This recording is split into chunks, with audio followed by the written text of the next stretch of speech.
Jangan lupa subscribe, like, and share. Jangan lupa loncengnya ya. Insya Allah berkah. Assalamualaikum warahmatullahi wabarakatuh. Alhamdulillah, wassalatu wassalamu ala man la nabiyya ba'dah, amma ba'du. Bagaimana kabar teman-teman sekalian? Semoga teman-teman sekalian selalu berada di dalam lindungan Allah Subhanahu wa Ta'ala. Amin, amin ya Rabbal 'Alamin. Teman-teman sekalian, pada pertemuan kita kali ini kita akan belajar materi baru, yaitu contextual teaching and learning, yang kita singkat kemudian menjadi CTL.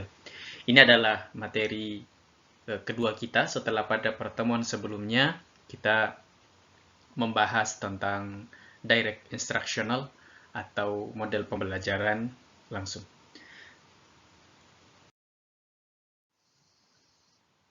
Teman-teman sekalian masih ingat nggak materi apa yang Anda pelajari dulu waktu SD? Apa yang masih Anda ingat? Apakah kita belajar untuk kemudian dilupakan? Kalau ternyata apa yang sudah kita pelajari jarang yang kita ingat. Ataukah memang kita belajar untuk naik kelas? Ingin menjawab pertanyaan itu dengan jawaban bukan, tetapi hati kecil kita mengatakan, betul juga. Kita ini belajar untuk kemudian dilupakan. Capek-capek menghafal, ternyata untuk dilupakan. Kita belajar untuk naik kelas. Begitu naik kelas, materi sebelumnya sudah kita lupakan. Ada apa ini? Apa solusinya? Maka, jika selama ini kita belajar menghafal sesuatu untuk hanya dilupakan, belajar untuk kemudian hanya untuk naik kelas, maka solusinya adalah contextual teaching and learning, yang kita singkat kemudian CTL.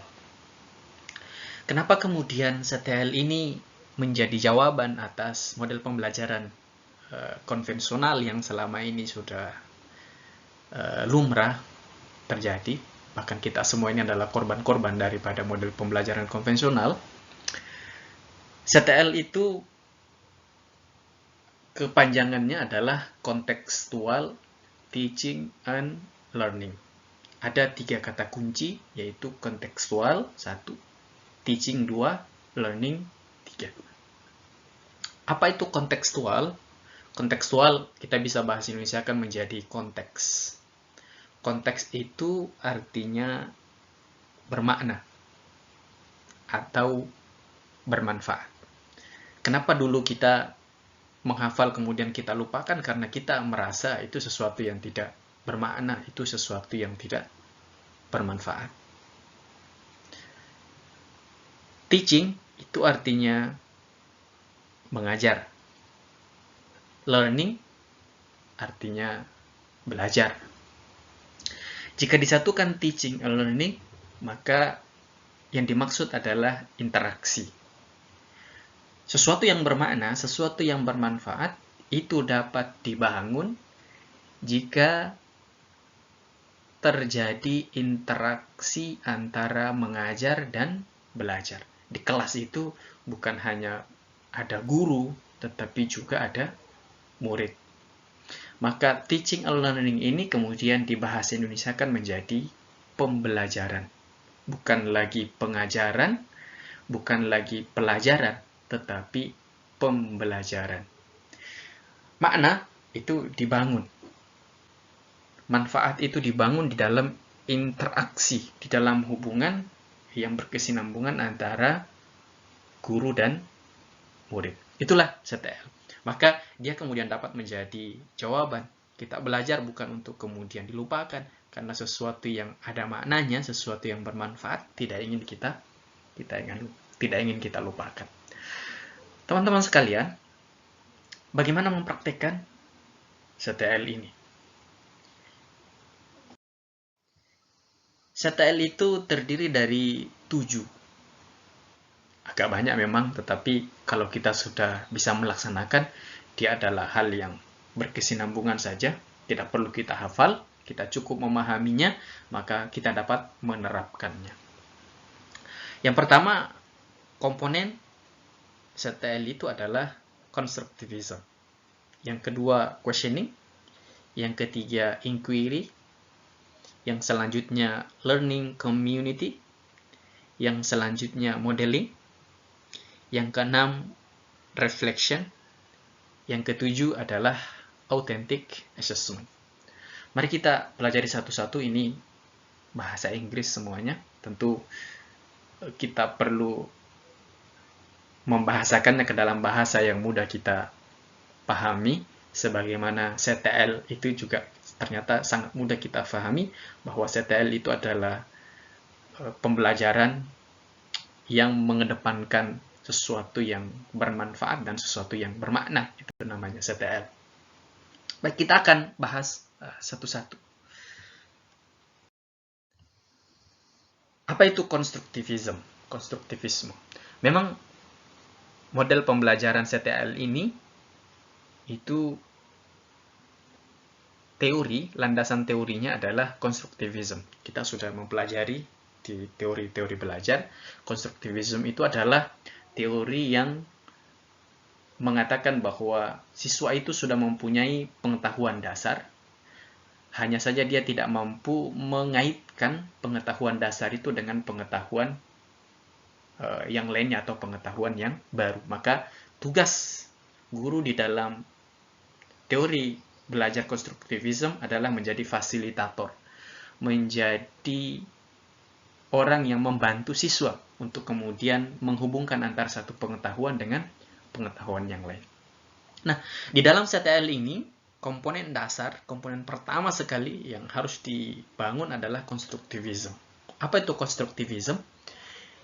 Yang pertama, di dalam strategi ini, guru membantu siswa untuk mengaktifkan pengetahuannya. Mengaktifkan pengetahuannya, karena di dalam konstruktivisme dianggap bahwa siswa itu sudah memiliki pengetahuan, hanya saja dia tidak tahu bagaimana cara mengaktifkannya. Maka guru membantu siswa. Bagaimana caranya nanti di langkah yang selanjutnya. Yang kedua, setelah mengaktifkan pengetahuan, guru membantu siswa untuk kemudian dengan pengetahuan yang sudah aktif itu, untuk kemudian mendapatkan pengetahuan yang baru. Caranya bagaimana? Nanti kita akan jelaskan di langkah berikutnya. Yang ketiga, setelah pengetahuan lama sudah aktif, pengetahuan yang lama sudah berhubungan dengan pengetahuan baru, maka siswa kemudian dibantu untuk memahami pengetahuan, baik pengetahuan yang lama maupun pengetahuan yang baru. Jadi diaktifkan, dihubungkan dengan pengetahuan baru, dibantu untuk memahami. Yang selanjutnya adalah guru membantu siswa untuk kemudian melaksanakan apa yang sudah difahami. Dan setelah mampu melaksanakan, guru membantu siswa untuk merefleksikan. Merefleksikan itu artinya membangun pengetahuan baru yang selanjutnya. Jadi setelah mampu melaksanakan, dia kemudian mendapatkan manfaatnya, maka dia kemudian akan mengembangkan pengetahuan itu. Itulah yang disebut dengan konstruktivisme. Ini menjadi dasar sekali. Aktifkan, hubungkan dengan pengetahuan baru, fahami, laksanakan, kembangkan. Yang kedua adalah questioning, atau bahasa Indonesianya adalah bertanya. Untuk mengaktifkan pengetahuan lama, menghubungkan dengan pengetahuan baru, untuk kemudian membangun pemahaman, untuk kemudian melaksanakan dan merefleksikan, maka mulai di pertengahan dan akhiri pembelajaran dengan pertanyaan.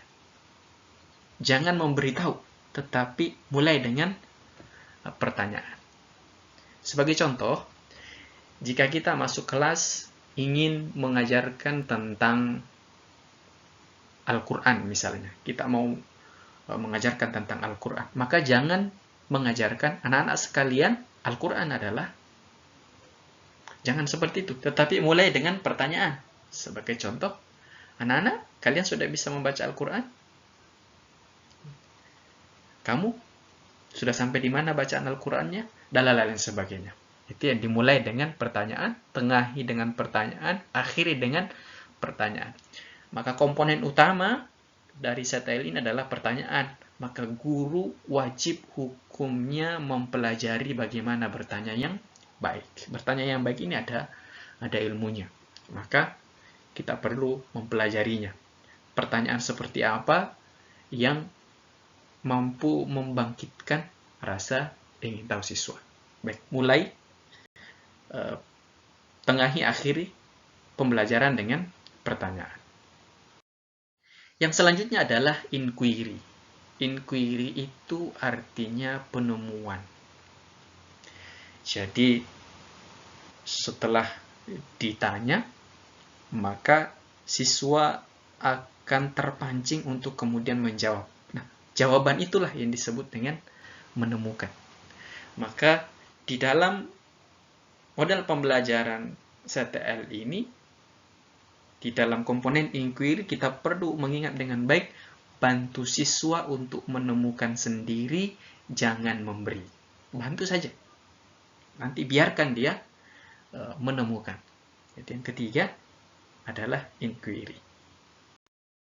Yang keempat adalah learning community.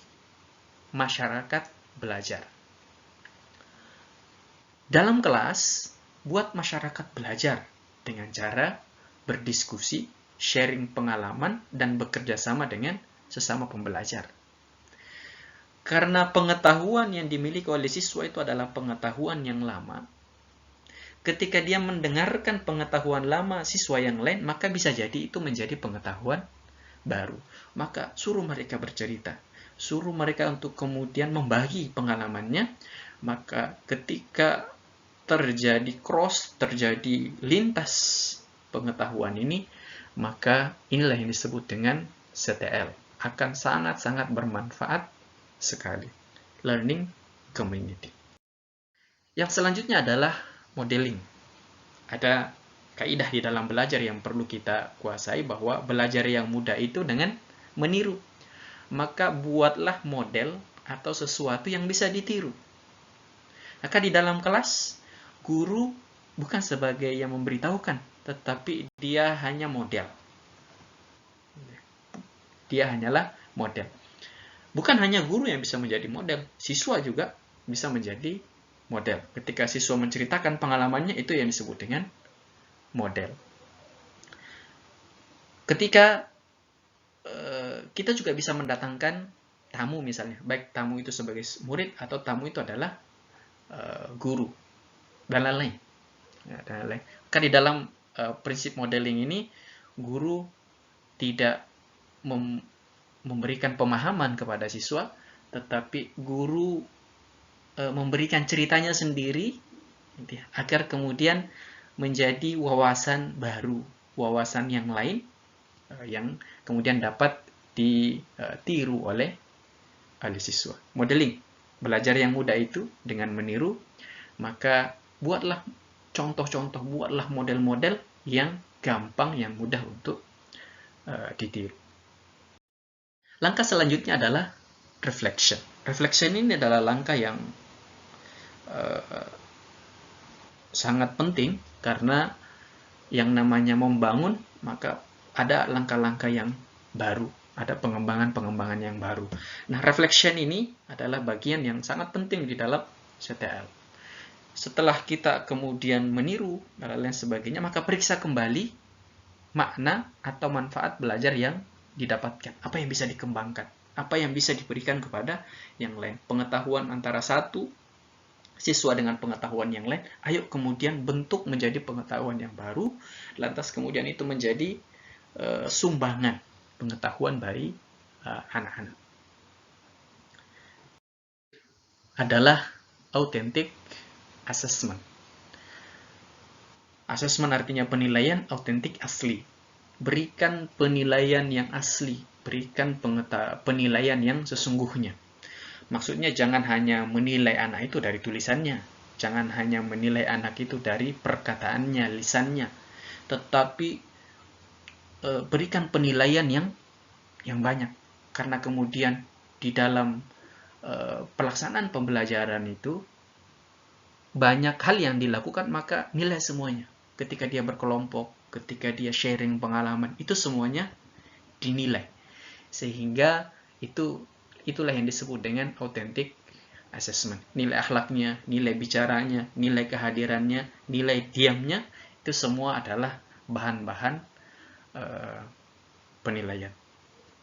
Maka inilah yang disebut dengan CTL. Jika teman-teman sekalian mampu mengajar, maka betapa luar biasanya kelas Anda. Dimulai dengan komponen konstruktivisme. Konstruktivisme ini adalah cara pandang kita. Konstruktivisme ini adalah cara kita melihat siswa. Kita sebagai seorang guru bukan sebagai yang memberitahukan, tetapi membantu siswa untuk kemudian mencari tahu pengetahuannya sendiri. Yang kedua, bangkitkan rasa ingin tahu mereka dengan pertanyaan. Yang ketiga, inquiry. Bantu mereka untuk kemudian menemukan. Bantu mereka kemudian untuk menjawab pertanyaan itu. Yang selanjutnya adalah learning community. Bangun masyarakat belajar, bangun kelompok-kelompok yang rakus untuk belajar. Yang selanjutnya adalah reflection, modeling. Maksudnya adalah modeling, buat contoh-contoh, buat sesuatu yang sangat mudah untuk ditiru, karena itu akan membangun kebermanaan, membangun kebermanfaatan di dalam belajar. Yang selanjutnya adalah reflection. Sisakan waktu untuk kemudian kita melihat kembali makna yang sudah kita bangun, apa yang kita bisa kembangkan. Dan di dalam terakhir, di penilaian, di evaluasi, berikan evaluasi yang sesungguh-sungguhnya, yang sebenar-benarnya. Semoga teman-teman dibantu oleh Allah Subhanahu wa Ta'ala untuk mempraktekkan model dan pembelajaran ini.